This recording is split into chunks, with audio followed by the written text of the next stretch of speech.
It's tax season, and at LifeLock, we know you're tired of numbers. But here's a big one you need to hear. Billions. That's the amount of money in refunds the IRS has flagged for possible identity fraud. Now here's another big number. 100 million. That's how many data points LifeLock monitors every second. If your identity is stolen, we'll fix it guaranteed. One last big number. Save up to 40% your first year. Visit LifeLock.com/podcast for the threats you can't control. Terms apply. Welcome to the Murder Diaries. I'm Natalie. And I'm Paige. Make sure if you want to listen ad-free, you head over to patreon.com/murderdiariespod. And you can also catch us on YouTube now. Princella Ladybird Eppes was a young woman as unique as her name. The second of 4 children, Princella was a creative spirit from early on. But her nickname, Ladybird, was a gift given to her by her mom shortly after she was born. Just one more thing that made Princella an authentic one-of-a-kind. As a child, writing came to her easily. When she wasn't writing poetry, she was reading it. When she wasn't reading it, she was talking about it. And she quickly added journaling, scrapbooking, and drawing to her skill set. It was apparent to everyone who knew her that she was an artist through and through. It's easy to understand why so many people gravitated toward Princella. She had a big imagination and an equally magnetic spirit that made others want to be around her. Her sister Kim described her as outgoing and energetic. She was the glue that kept her family together. In the Eppes family, Princella was the defender and protector of her siblings. When trouble came calling, she was there to stand strong and bully the bullies. But at the young age of 22, a kind of trouble found Princella that she wasn't able to escape. On July 9th, 1990, she was found on her bed in her studio apartment with a gunshot wound to her head. The Eppes family was devastated. Their Ladybird was gone. The world got a little darker, her sister Kim said. Here is someone full of love and life, and at 22, her life was taken. So what happened to Princella Eppes? Who could have done something so cruel and uncaring to a person that so many people loved and admired? Will the Eppes family ever find out what happened to their Ladybird? This is her story. Used to think it's in my head, but I'm walking with the dead. She looked just like a little bird, a little tweet tweet. Marianne Eppes said about her daughter Princella when she was born. That day was March 31st, 1968, and Marianne was contemplating giving her up for adoption. Times had been tough for Marianne and her husband Curtis Sr., and the labor had been hard. But the woman Marianne shared a hospital room with was captivated with how beautiful the infant Princella had been. And so Marianne decided to hold her newborn daughter. And that was it. There would be no saying goodbye to this sweet little girl who looked like a baby bird. Princella's siblings were her sister Kim, who was 2 years older than Princella, a younger brother Curtis Jr., and the youngest of the 4, her sister Ebony Joy. Because of Princella's nickname of Ladybird, Ebony Joy often referred to herself as Bird Jr. The 4 children had a close-knit relationship and always had fun playing and roughhousing together. The family relocated to Springfield, Massachusetts soon after Princella's birth, which is where she grew up. Kim admired Princella's knack for writing and art. Everything that she wrote in her journals, there was a picture to go along with it, Kim said. She illustrated everything. Princella would also press flowers into her scrapbooks and journals, and she decorated these books with her beautiful cursive handwriting. To this day, her younger sister Ebony Joy attributes her own love of art and crafting to Princella. Of the 4 children, Princella was the extrovert. Kim remembers her outgoing and energetic personality and how that example of confidence helped Kim come out of her own shell. When people would pick on her siblings, it was Princella who would often come to their rescue. It's because she acted fast in emergency situations. Once, when Kim came home from college, she left her suitcase unattended in a van. And when a stranger grabbed the bag and ran off with it, Princella sprang into action, chasing the thief down the street. Bird reacted faster than everyone else, Kim said. She was like a track star. jumping over fences and chasing the burglar down and retrieving my suitcase. Princella also had a thoughtful side. When she worked at a children's clothing store next to a Hallmark store, Princella would stop in at the Hallmark store on the way home and buy pencils and other goodies for Ebony. She would always think about me, Ebony said. I like to draw and be creative and imaginative, so she would help with those things, bringing items home she thought I'd like. Her sisters also remember what a great cook Princella was. She had this recipe called cheese squares that we still do to this day, Ebony said. She had to have Land O'Lakes butter and it had to be Duncan Hines yellow cake mix for the base. Princella also baked cookies and made chicken drum legs too. All of her siblings loved her cooking. Princella was far from perfect. She misbehaved like all kids do. One time, she signed her own report card so that her mother wouldn't see her bad grades. But by the time Marianne found out about it, Princella was already consumed by the guilt of what she'd done. She told her mother that she had called a popular American televangelist at the time and asked for forgiveness and prayer. Her sisters say that it was her faith in Christ that kept her honest, and that's something that they admired most about Princella. Her devotion to her faith and studying the Bible and singing in the church choir. By the late 1980s, Princella and her older sister Kim had both graduated from high school. Kim moved to Atlanta for college, which meant Princella and the rest of the family didn't get to see her as often. So Marianne took frequent trips south to check in on Kim.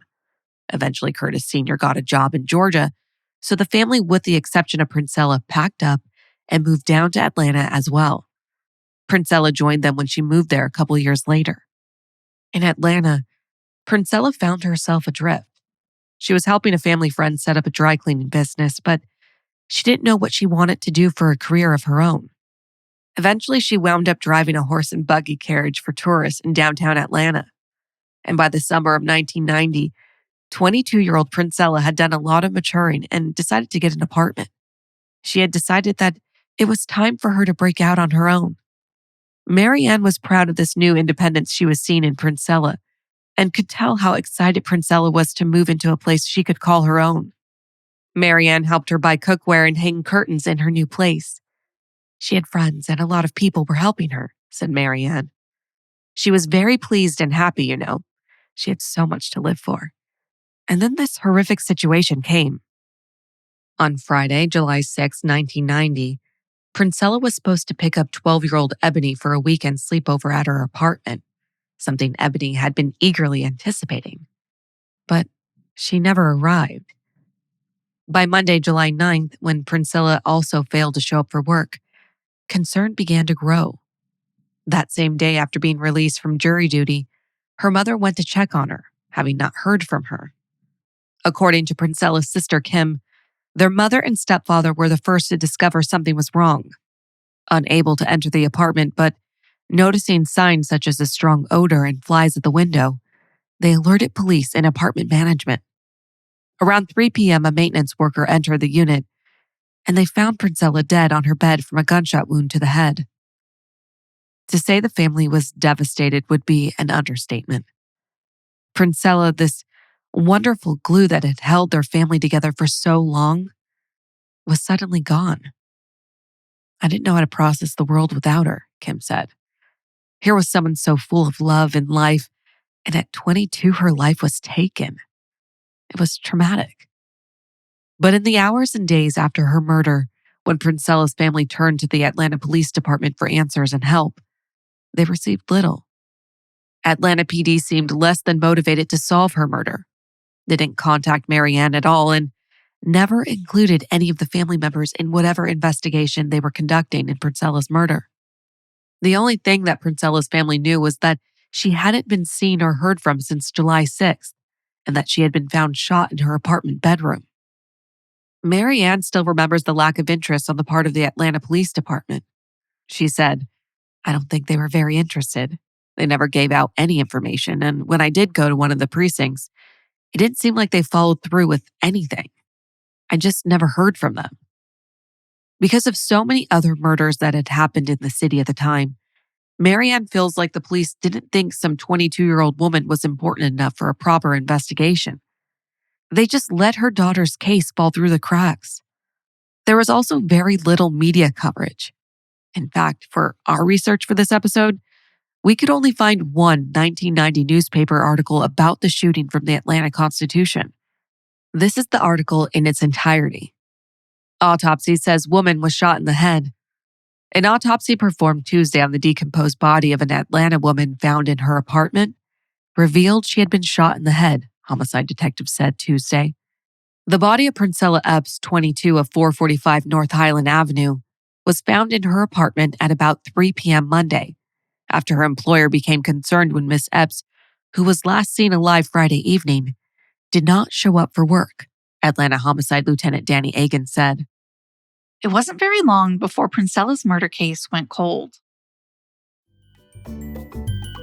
Starting something new feels a little bit like announcing you're in love after 3 dates. Thrilling, delusional, and deeply, deeply vulnerable. When we launched this podcast, I had that spiraling voice in my head going, is this smart? Is this embarrassing? But pushing through it, choosing to believe I had something worth building was one of the most defining decisions I've made. And having the right partner makes that leap feel less like a free fall. Shopify is that partner. With Shopify, you can get the word out like you have a marketing team behind you. Easily create email and social media campaigns wherever your customers are scrolling or strolling. And best yet, Shopify is your commerce expert with world-class expertise in everything from managing inventory to international shipping to processing returns and beyond. Tackle all those important tasks in one place, from inventory to payments to analytics and more. There's no need to save multiple websites or figure out what platform is hosting the tool you need. Everything you need is all in one place, making your life easier and your business operations smoother. It's time to turn those what ifs into with Shopify today. Sign up for your $1 per month trial today at shopify.com/murderdiaries. Go to shopify.com/murderdiaries. That's shopify.com/murderdiaries. Now let's fast forward 26 years to 2016. Ebony reached out to the city of Atlanta about Princella's case and asked them to reopen the investigation.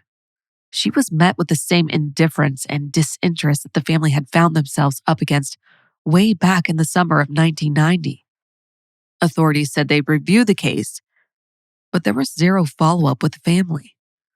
More years of inaction passed, and her older sister Kim retired and made finding justice for Princella her full-time job. She was bound and determined to find out who killed her little sister and then make that person or persons be held accountable. She started a Facebook account where, to this day, she shares photos and stories to help keep Princella's memory alive, but also in hopes of someone seeing the page who might know what happened to her. In 2022, she and her family also asked the APD to review Princella's case. And again, the police agreed they'd take a look at it. But this time, instead of their usual radio silence, they gave the family details from their review of the case in 2016, details that they had sat on back then. The following is what they shared from their 2016 case review. Princella's apartment hadn't been ransacked, and it didn't appear that anything had been stolen. The police also recovered 2 condom wrappers. This led them to believe that either Princella knew her killer or sexual assault had been the motive for her murder. Along with the condom wrappers, DNA, fingerprints, trace evidence, and shell casings were recovered from the scene. But any further details about these findings were not included in the summary given to Princella's family by the police. A cursory investigation had occurred back in 1990. The police said they spoke to multiple neighbors who lived around or near Princella. One neighbor told detectives that between 11 and 11:45 on the night of July 6th, he saw Princella walking through the parking lot of the apartment building. He said she was walking with her head down and was accompanied by a male. The neighbor described the male as being approximately 6 feet tall with a slim build. He also said the male wasn't Caucasian, but a, quote, darker color of some kind. Police believe this neighbor is the last person to have seen Princella alive. Detectives spoke to another neighbor who said she was watching TV on the night of July 6th, a show that started at midnight and ended at 1 a.m. The neighbor said that at some point while watching the program, she heard a single gunshot. Police also spoke to other friends and acquaintances of Princella. One woman said she was aware of Princella dating 2 different men around the time of her murder. she didn't know their full names. Another man, a police officer, told detectives that he was with Princella on the evening of July 6th. He said he helped her hang curtains in her apartment and was gone by 10:30 p.m. He stated that he didn't see any condom wrappers in her apartment while he was there. Investigators looked into this police officer, and while he had a solid alibi for the night of Princella's murder, they found that this officer had been later arrested in 2003 for domestic violence. During the investigation of this crime, 3 of his former police partners described a history of violence and death threats from the officer. This included times when he held a gun at the heads or in the mouths of certain subjects. He told one woman that if he killed her, he would get away with it because he would be the cop investigating the crime. This officer pleaded guilty to 2 misdemeanors for the domestic violence charge: simple assault and simple battery. He resigned from his position as a lieutenant, and his police certification was revoked. But in 2010, the police officer appealed this to the Georgia Peace Officer Standards and Training Council. He claimed to have reformed his life by quitting drinking and becoming religious. His certification was then reinstated in 2011, following a letter of recommendation from a police chief. And in 2017, the officer was promoted to captain. According to the 2016 case review summary, the original investigation came to an end without any suspects ever being identified. Police believed an extensive investigation would be needed to solve Princella's murder. Yet, based on what the family can tell, this extensive investigation has never occurred, which leaves her family wondering, why not? Why hasn't this investigation taken place? Isn't Princella's death worth it? Kim says, so once again, we're still waiting. Ebony agrees, saying, and my thing is, if they had DNA from the beginning, why is it taking you this long to run it? It's been more than 30 years. It's just subpar work. Things they could have probably closed out in the very beginning, we're having to come back and ask, can you do your job? I wish there were better things in place for the families of victims to get justice. To me, the older it is, the higher priority we should get to move it forward quickly. People are passing away. People are moving in and out of the state. We're losing traction here when you allow people to go on with their lives and you're not following up on DNA. Something that continues to bother Kim is that in 2016, her sister's case was rated a 2, which means it's a case that required an extensive investigation. She echoes Ebony's sentiments, saying, none has taken place. So how can they move forward if they're not doing what needs to be done? They should have hit the ground. They should have hit it immediately. We've lost years. These people could be deceased by now. Back in December of 2022, months after Princella's family asked for another review of the case, the Atlanta Police Department informed them that they had sent off the DNA that was recovered as evidence in her apartment back in 1990. This DNA would undergo testing, but they told the family that it might take up to 10 to 12 months to get results back. 2 years would pass before a new investigator on Princella's case told her family that this was a lie. The DNA was never submitted for testing in 2022. As of the recording of this podcast, in 2026, there are updates regarding DNA. However, due to current concerns, the family has chosen not to publish info that may or may not impact future investigations. According to the Atlanta Police Department, Princella's murder case is still active, and her family remains cautiously optimistic that the right thing will be done by Princella. They will never give up asking the police to push the investigation forward. And along with bringing the murderer or murderers to justice, they want the appropriate people in Atlanta law enforcement to be held accountable for dropping the ball from the very start of Princella's case. Princella's brother Curtis had this to say: how do we make those accountable for missing that information? Who was in charge of the whole investigation? It's just a number for them, but she was a family member for us, a loved one, a sister, a daughter. So how do we make people accountable for that? Curtis is adamant about justice being served for those who have treated his sister's case so carelessly through all the years since she's been gone. Meanwhile, Ebony will continue to, quote, babysit the Atlanta Police Department and keep reminding them about Princella's murder. The family still lives in Atlanta. All of Princella's siblings are married with children, grandchildren, and even great-grandchildren. Curtis says that if she still were alive today, Princella would be on the same life track as the rest of them, having a family of her own and enjoying a life she so richly deserved to live. Kim recently told Fox 5 Atlanta, "I believe that this is going to be solved. And I believe that it's our job to just keep Princella's name and her image and who she was out there in the community. I believe in tips. I see the cases that get solved all the time, and so I believe it's our time for Princella's case to be solved." She further stated, "I need for my sister's death to be acknowledged. I need to know what happened to her, and so I have faith that we will know. I have faith that we are doing everything within our power as a family to make sure that people know about her and that we love her still today and that we miss her." When interviewed by Crime Door TV, Kim said, "My sister was this light. I want people to remember that she is more than a statistic. She's more than a victim, a murder victim. She was our sister. She loved and was loved and is loved today. And so I want people to know that we as a family will not stop working with the Atlanta Police Department until this case is resolved. The word we use is closure. We want closure. We want closure for ourselves. I want closure for my mom. I want closure for my family. And I want closure for Princella. I want closure for Bird." If you or someone you know has any information that could help solve Princella's murder case, you can reach out to the Atlanta Police Department Tips Line, which is managed through Crime Stoppers of Greater Atlanta. You can remain anonymous. Call 404-577-TIPS. That's 404-577-8477. Or visit online at crimestoppersatlanta.org. We'll be back next Thursday for another true crime case that needs your attention.